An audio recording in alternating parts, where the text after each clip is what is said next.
Children, welcome back to the social science classes. Today we will discuss about the further points of economics chapter number 2. In the previous video I have explained you about how the sectors has been divided on the basis of activity, on the basis of working condition and on the basis of ownership. On the basis of activity, it is divided into three sectors, that is primary, secondary and tertiary sector. On the basis of working condition, it is divided into two parts, organized sector and unorganized sector. On the basis of ownership, it is divided into two parts, public sector and private sector. Now today we will discuss the further important topics of this chapter which used to come in the examination. Our next point is importance of tertiary sector. ये जो tertiary sector है इसने काफ़ी growth किया है in upcoming years. Last कुछ years में इसने tremendous increase किया है as compared to the primary sector, as compared to the secondary sector. Okay? So in this lecture we will discuss about the different points.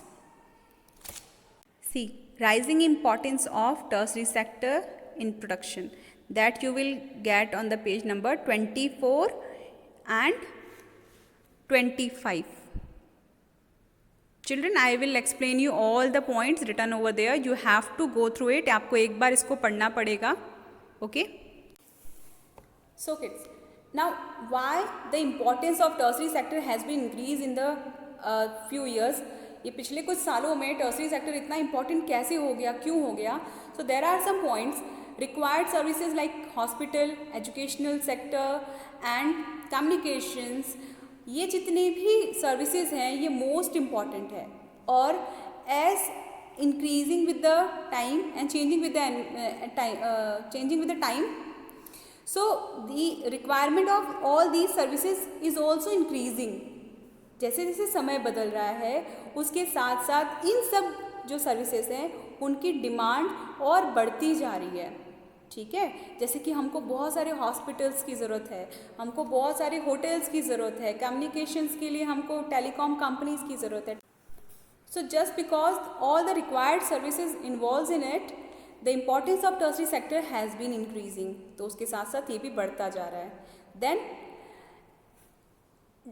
Agriculture के development के लिए आपको जितनी भी जैसे कि ट्रांसपोर्टेशन की फैसिलिटी चाहिए, स्टोरेज की फैसिलिटी चाहिए, या आईटी डिपार्टमेंट के थ्रू इंफॉर्मेशन चाहिए, मौसम विभाग की जो जानकारी है वो भी जो फार्मर्स को दी जाती है, तो वो ये सब कुछ अच्छा उन फार्मर्स को एजुकेट भी किया जाता है, ट्रेनिंग भी दी जाती है.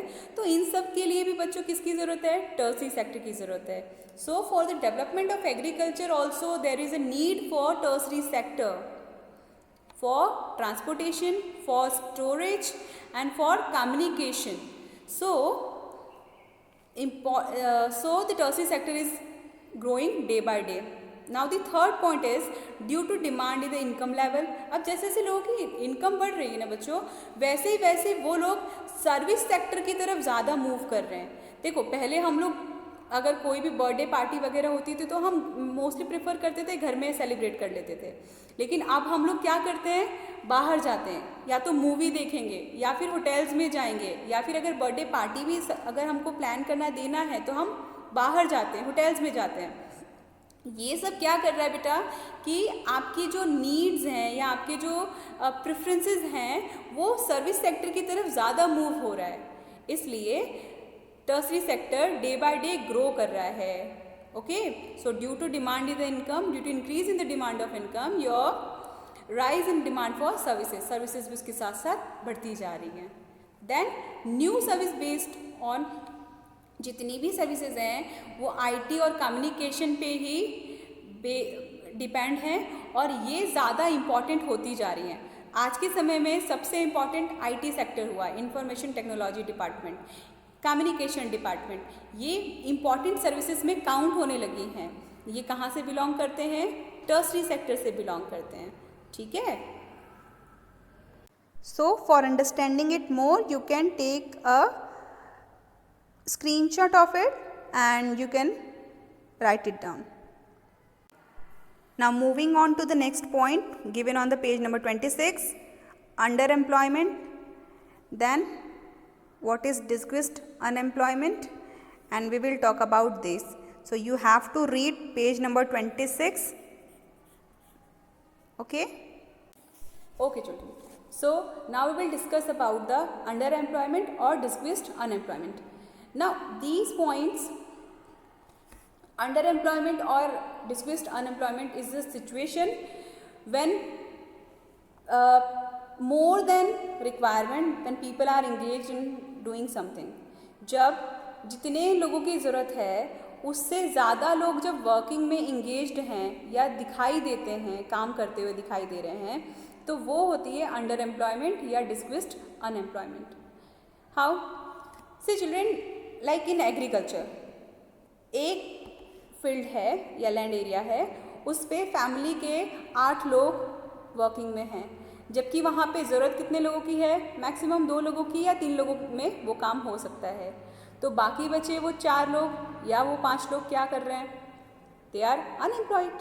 वो एक तरह से अनएम्प्लॉयड है ना. तो इसके बेसिस पे भी हम क्या करते हैं, इनको फर्दर क्लासिफाइड करते हैं, डिफ्रेंशिएट करते हैं रूरल एरियाज़ में और अर्बन एरियाज़ में.